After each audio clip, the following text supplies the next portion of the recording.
Hi besties, welcome to today's video where we are going to be going over what I read in January and February. I didn't read too much and I honestly got in a slump for most of February and most of January. Honestly, I was just like starting to get into a slump in the middle of January, and so I didn't read too much. I only read 4 books in the past 2 months, and that's okay. They were really big books too. At least 2 of them were really big books, but 3 of them were the second book in the series or the last book in the series, and so they were very complex, big books, and 3 of the 4 were fantasy books, and then the last one was a romance book. So it took me a while to get through them. 2 of them, honestly, I just kind of like felt meh about them. They just didn't feel like they hit for me, and so that also got me into a slump. And the third one, the third fantasy book, just kind of honestly took me a little bit to get into it because I was in a slump because of the other 2 books that just kind of fell flat for me, and it was kind of a bummer because it ruined the experience for that other book, because I ended up like, and I still ended up loving it, but I'll get into that a little bit more when I talk about the books. But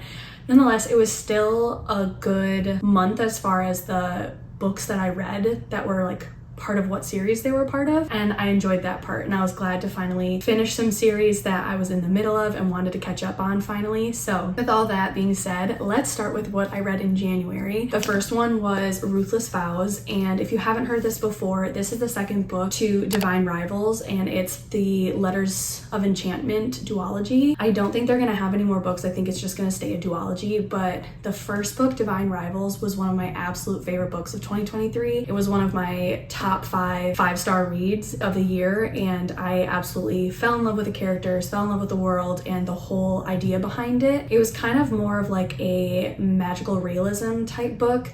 It's set years ago, and the 2 main characters are editors. They're journalists at a gazette, and they write with typewriters, and they're both competing for the same title for like this one job, and only one of them can have it, and then the other one would, I think, either get bumped down or have to leave the, I don't know. I think that they honestly are just like competing for a promotion basically. But either way, they're the 2 main characters, so it's definitely like enemies to lovers. And with these typewriters, they're not just ordinary typewriters, they're magical typewriters, and they can send letters to each other. But when they start doing that, Iris, the main female character, doesn't know that she's sending them to Roman, the main male character, but he knows that it's Iris on the other end. The other thing too is that it's set during a war, and it's a war between gods. So that's where like the magicalness of it comes into play, as well as with the typewriters, because they decide to leave this gazette, well, Iris does, and she decides to go and work on the front lines as a writer for what's going on in the war.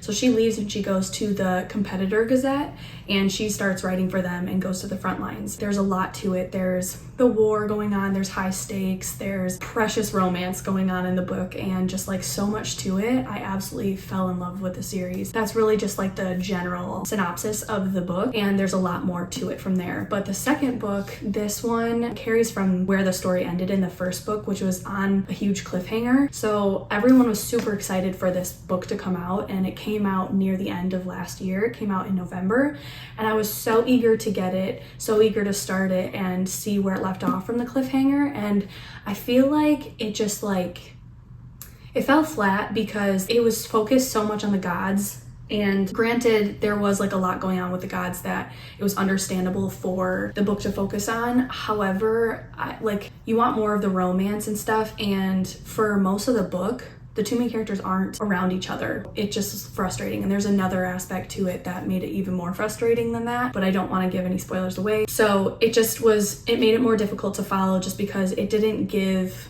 the romance that I wanted like the first book gave.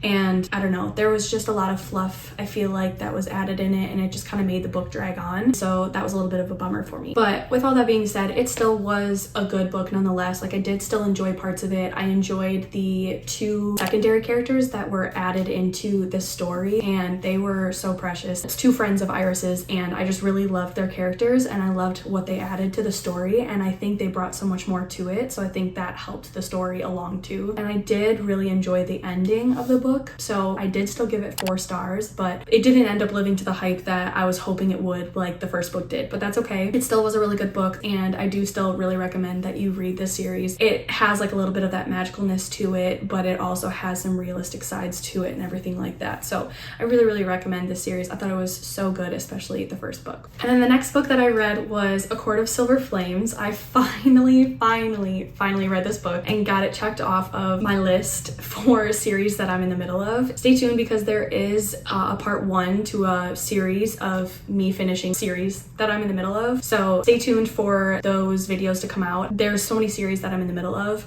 and I am trying to go through and finish them because I'm so bad at finishing series that I'm in the middle of. I don't know what it is, and especially like if it's a bigger series, I struggle to finish the final book, especially if it's a good series. I feel like maybe it's because I just don't want to leave that world and I don't want it to end. So that's how it was with ACOTAR with this series. If you haven't heard of these books before, which I would be surprised, you probably have heard of ACOTAR or A Court of Thorns and Roses. The series follows a main girl, her name's a main character, her name is Feyre, and there's 2 parts to this world. There's like the Fae side and there's the human side. There's a wall between them, and humans aren't supposed to cross over into the Fae realm, and they tend to like avoid it anyway. And there's a little bit more of like a negative connotation on the Fae. And so starting out with the first book, it kind of gives off Beauty and the Beast retelling vibes, but then the rest of the series like completely changes course from there and is nothing like that. So it just kind of starts out that way, just to give you kind of a general idea as to like what the series starts as. And the first book, a lot of people will say, is kind of slower, and I know that some people hate to hear you got to get through the first book to get to the rest of the series to get to the good stuff, but it really is true for this series. Like the first book, in my opinion, was great. I absolutely loved it, but some people struggle to really get into it. The first little chunk at the beginning is a little slower, but once you keep going, which you really should, it is such an incredible series. And Sarah J. Maas is a really good author. Like, she's incredible. She's such a mastermind of an author. Like, the books that she writes, there's a reason for the hype. Like, they are so good. I absolutely am one of those people that hypes them up and recommends them to you as well. Like, highly recommend. ACOTAR is one of my favorite series, and it was really nice to finish off the series and to be able to finally get to this book.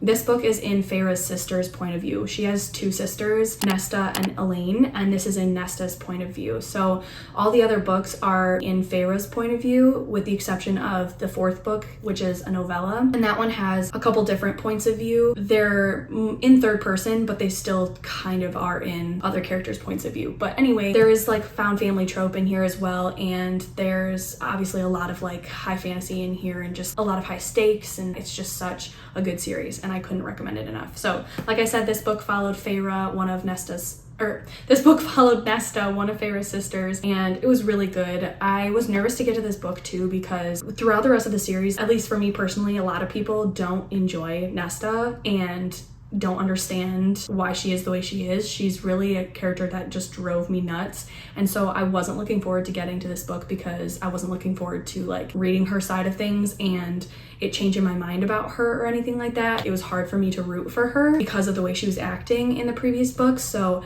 I was nervous going into this one how I was going to feel about her. Don't get me wrong, the first half of this book, she still pissed me off, but you really start to see like another side of her, and I really grew to like her, much to my surprise. But I honestly also still at the same time had a feeling I was gonna end up enjoying her after the book. A lot of people will say that either this book or the second book, A Court of Mist and Fury, are their favorites. Some also will say the third book is their favorite, but most people go between this book and the second book. Mine, I think, is still A Court of Mist and Fury is my absolute favorite, but this is a definite close second. So I gave this a 3.5 stars.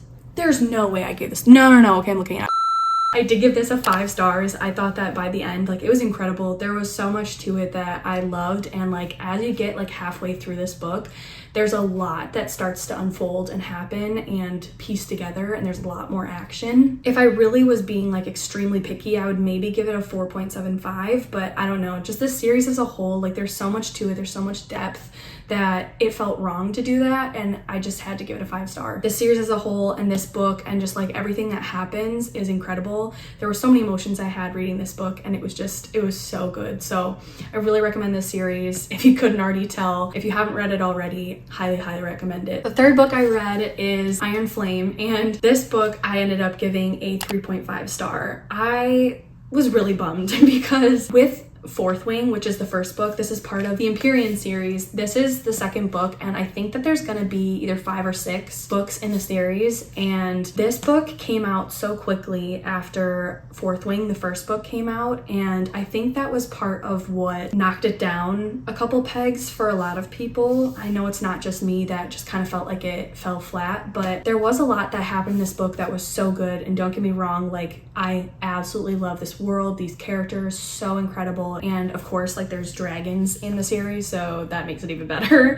And it really gives me those like Game of Thrones vibes and also ACOTAR vibes. With Fourth Wing, I was obsessed with that book and just the characters and everything. I gave that book 5 stars. And this one, I think me, along with so many people, had such high expectations for the second book coming out, and like how it was with Ruthless, Vows, and Divine Rivals, the first book left on such a huge cliffhanger, and so getting this book, like, everyone was so anxious to start on this book and see what happens and continue from there and just get more of this world and these characters, that when we got it and it just kind of felt like it dragged on a little bit, it just kind of was a bit of a bummer. So that knocked it down a star for me, just because, I don't know, I felt like it would have been nicer if the author had taken a little bit of extra time to go through and edit it once more, or gone through with their editors and like gone through it with a fine-tooth comb and just tried to, I don't know, just help it out a little bit more and take out some of that fluff that wasn't needed, or clarify some things, because I feel like there were certain scenes that were dragged out a lot, and then other scenes where they were just briefly mentioned super quick, one after the next, and I wanted more detail on those. It's really hard to explain because it just kind of was a little all over the place.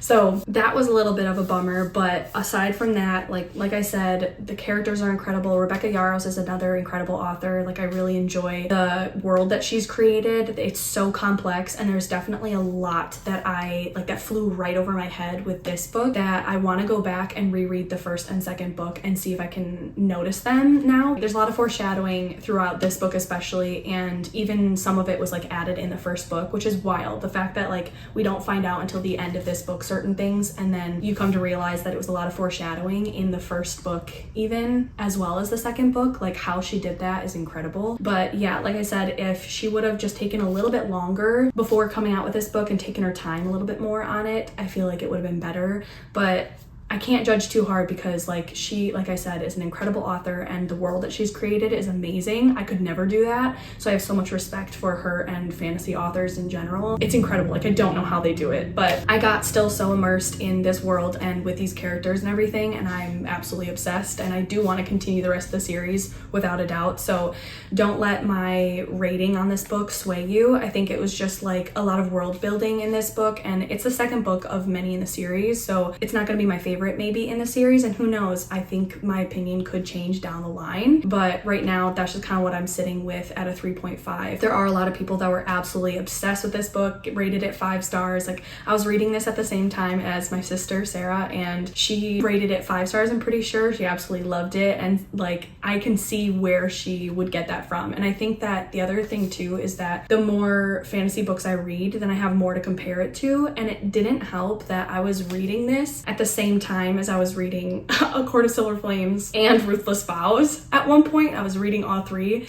That was a stupid decision on my part, and I really regret doing that. But I feel like maybe that swayed my opinion and just like pushed me into a slump more than I wanted to. Just the worlds were mixing in my brain, and it just like was not good. Like, I did not help myself in that aspect. So kind of bummed that I did that. I would read like a little chunk at a time and then put it down, and read like a chapter and put it down. And so I was putting it down often, and it was taking me forever to get through due to putting myself in the predicament that I put myself in, reading 3 huge books at the same time. So don't do that. Learn from my mistake and don't do that. Anyway, I love this series still nonetheless. Highly recommend these books. If you haven't read Fourth Wing yet, I really recommend reading it and continuing the series. Don't let the reviews sway you, because everyone has different opinions. If you really enjoyed the first book and you want to give this book a shot, I still really recommend it. I definitely think you should. And like I said, it's part of a series, so who knows how the other books are going to be, and she's starting to slow down again and take her time. She knows that she rushed it a little bit too much. I've seen like in an interview or like a blog post or somewhere that she realizes that and she's gonna like slow down and she's taking her time with the next books in the series. So I finished Iron Flame in February. I started it at the end of January and took the entire month to read it because I set that book down and focused solely on reading Silver Flames. And then when I was done with Silver Flames by the end of January, then I went into Iron Flame and picked up where I'd left off. So when I finished Iron Flame, I was near the end of February, but I still hadn't read like any other books that month because I had taken so much time to read Iron Flame. So at the end of February, I decided I wanted to read like a simple romance book, and I had picked up 7 Year Slip for a second, and then I was like, actually, I should probably read Book Lovers because I had checked that out at the library and I needed to return it. So I read Book Lovers by Emily Henry, and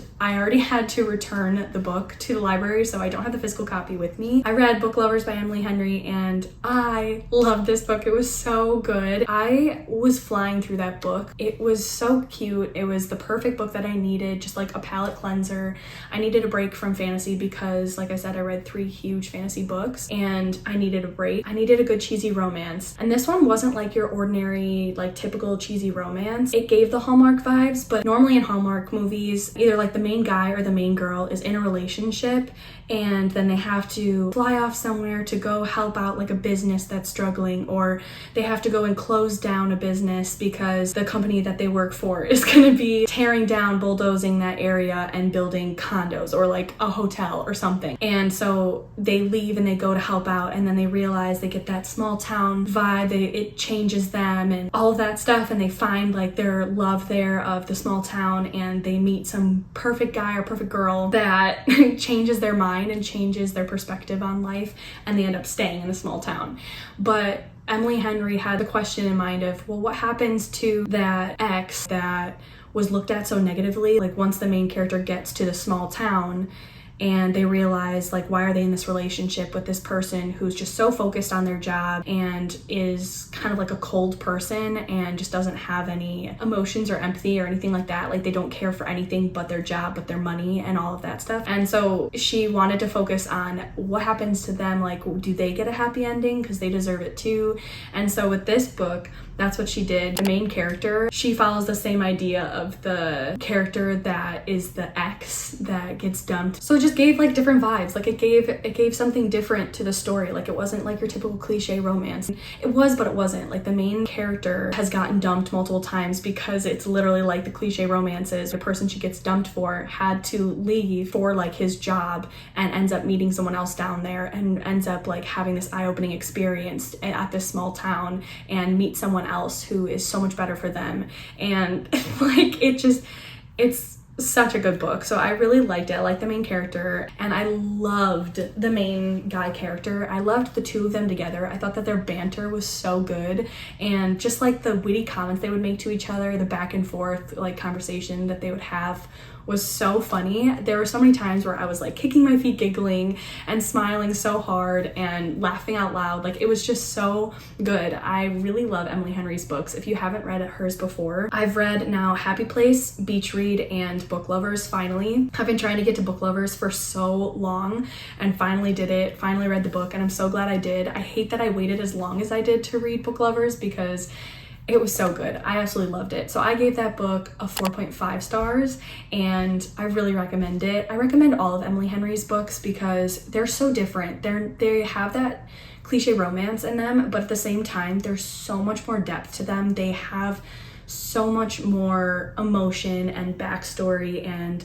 it's not just the main character that you get attached to. Like you get attached to all of the like side characters, the friends and like family and everything, and just like there's just so much depth to it that it's so good. All of her books like I've flown through and they've been so easy to like grasp and read and just like fly through, and you just like don't want to put it down. Like there's something she puts in her books that it just has you hooked from the beginning. They're incredible. Like so easy to read, they flow so smoothly, and they have you laughing, they have you crying and smiling and everything in between throughout the entire book. Emily Henry is definitely one of my auto buy authors. Like, she writes incredible books and I could not recommend her enough. So Book Lovers, like I said, I gave 4.5 stars. With all that being said, I'm so glad to say that I am out of my book slump and so excited to get to my next books that I have. If you haven't watched my March TBR video yet, go ahead and check that out. It just came out, and see all the books that I chose to read for this March. I'm so excited to get to them. I have a lot of good picks that I chose with my TBR jar, so I had a lot of fun filming that video. Make sure to go check it out. Let me know down below what books that you read in February, what books that you're going to be reading in March and are looking forward to, and also if you read any of these books, what you thought about them. Make sure that if it is something you want to talk about that has a spoiler in it,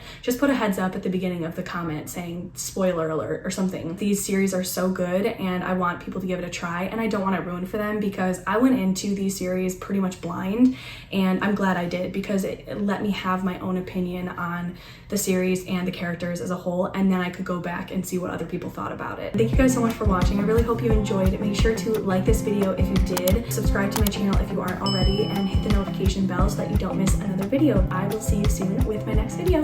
Bye! Open the shades, letting all of the light in. The sun is shining